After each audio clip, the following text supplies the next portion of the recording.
Pour garantir cette exigence de qualité, il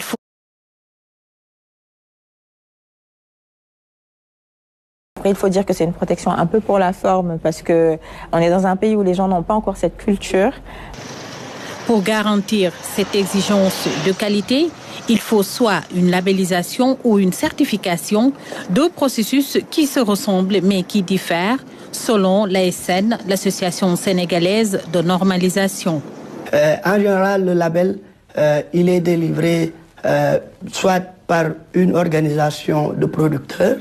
Par exemple, les producteurs d'une zone géographique peuvent se mettre ensemble, définir des critères pour dire label fabriqué à, par exemple. Par contre, la certification de conformité, c'est toujours un processus d'évaluation de la conformité. Mais la certification est toujours délivrée par un organisme tiers qui a la compétence, mais qui a surtout la reconnaissance. L'ASN, créée en 2002, délivre plusieurs types de certifications. Ce processus visant à valoriser et à garantir la qualité ne fait pas de différence sur la taille de l'entreprise ou le secteur d'activité. Aujourd'hui, ISO 9001 peut être aussi bien appliqué ou mis en place dans une grande entreprise, mais également dans une PME-PMI.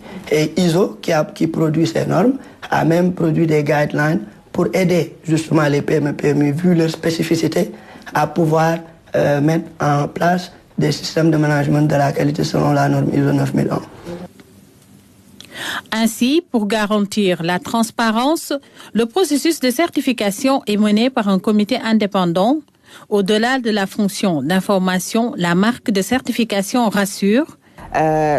C'est comme aujourd'hui bio, donc ça vous permet de savoir que ça a été cultivé d'une certaine manière. Donc je pense que tant qu'on n'est pas dans cette situation où les populations savent ce que ce label veut dire, ça n'a pas forcément d'intérêt pour les entreprises de se faire labelliser, surtout que ça coûte cher. Mais je pense que l'État peut accompagner vers ça et accompagner vers la fortification d'un label qualité Made in Sénégal, comme c'est en train d'être fait, je pense, avec l'Association pour la normalisation sénégalaise. Justement, l'ASN est en phase de certifier des champions sénégalais avec le concours de l'Association africaine de normalisation. Le Sénégal peut entrer en accord de reconnaissance mutuelle avec, disons, le Nigeria, 300 millions de personnes, un marché de 300 millions, qui fait que les produits certifiés au Sénégal vont pouvoir, en plus du marché sénégalais, accéder au marché nigérian sans problème.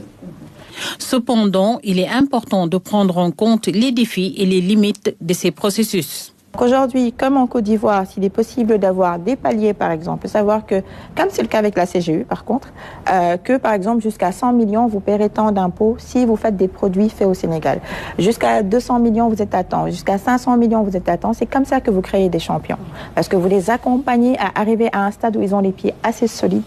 La fondatrice de la marque de vêtements tradis modernes Pudic croit fermement à l'essor du Made in Sénégal. Son plus grand souhait est de redynamiser les industries textiles sénégalaises pour faire rayonner davantage l'élégance et l'authenticité de nos produits locaux.